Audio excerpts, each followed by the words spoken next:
چطوری بدون استفاده از ویزا کارت و مسترکارت داخل اپلیکیشن‌های خارجی مثل اسپاتیفای و چت جی پی تی اشتراک پلاس تهیه بکنیم؟ تا آخر این ویدیو همراه من باش. سلام، به این ویدیو خوش اومدید. تو این ویدیو میخوام بهتون گیفت کارت رو معرفی بکنم. گیفت کارت چیه؟ یه کارت مجازیه. البته یه نسخه فیزیکی هم داره. ولی اغلب تو ایران کارت مجازیش در دسترسه و به راحتی میتونیم تهیه بکنیم ازش و استفاده بکنیم. گیفت کارت یه کارت اعتباریه، مثل یه کارت هدیه میمونه که مبلغ مشخص داخلشه و انواع گیفت کارت ها رو داریم. استیم گیفت کارت مخصوص خودشو داره، اپ استور گیفت کارت مخصوص خودشو داره و غیره. من میخوام برم اشتراک پلاس چت جی پی تی رو تهیه بکنم، میرم یه گیفت کارت $25 میگیرم، اد میکنم تو ولتم و میرم داخل چت جی پی تی پرداختمو انجام میدم بدون اینکه بره اصلا برای ویزا کارت و مستر کارت و اینا پرداختم به راحتی انجام میشه. پس این شد تعریف گیفت کارت. حالا به چه درد ما کاربر ایرانی میخوره اصلا؟ چرا ما باید بریم سمتش؟ یک، کاربران ایرانی دسترسی به ویزا کارت و مستر کارت ندارن. به دلیل محدودیت هایی که هست نمیشه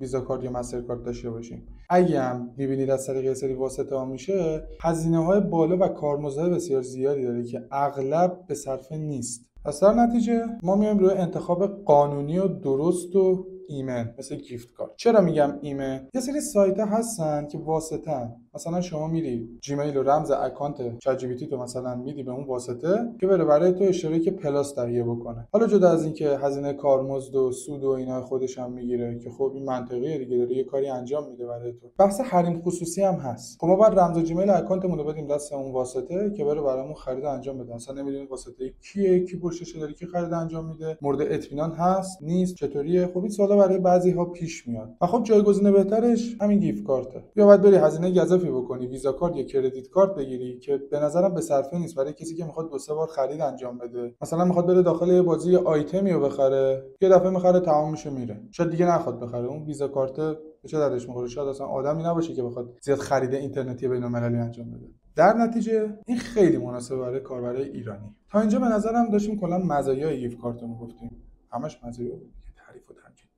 یه سری معایب هم داره که به نظر من عیب به چشم نمیاد. مثل اینکه میگن یه سری گیفت کارت تاریخ انقضا داره، یه سری ها نداره. بستگی به نیازش طرف این گیفت کارتی که تاریخ انقضا داره یا نداره رو میخره دیگه. به نظر من عیب بزرگی نیست. یه موردی که خودم دیدم به چشم اومده، مثلا یه خرید $8 داشتم، مجبور شدم یه $5 و $3 بگیرم که یر به یر بشه. مثلا $10 میگرفتم $2 میمون تو ولته دیگه، شاید من بعدا اصلا استفاده نمیکردم. الکی مثلا پول تو ولته مونده بود. مورد بعدی هم که کارمزدشه که به نظر من آنچنان کارمزدی نداره. یعنی نه اینکه شما $5 بگیری و نیم دلار کم بکنه. یکی تو خریدشه. مثلا یه سری سایت ها هستن گیفت کارت میفروشن، شما بری قیمتاشو نگاه بکنی یه سودی کشیده، هزینه اضافی روش هست که این منطقیه دیگه، سایت رو انداخته. البته که یه راهی هست میشه با حداقل کارمزد این گیفت کارت رو تهیه کرد که در آینده ویدیوشو میسازم و میذارم داخل چنل، پس حتما چنل منو سابسکرایب داشته باشید. این هم شد یکی از نکات منفیش که البته ما با کردیت کارت و مستر کارت و ویزا کارت و اینا اصلا بخوایم پرداختم انجام بدیم، اونها هم یه هزینه تبدیل به دلار و کارمزد و اینا هم داره.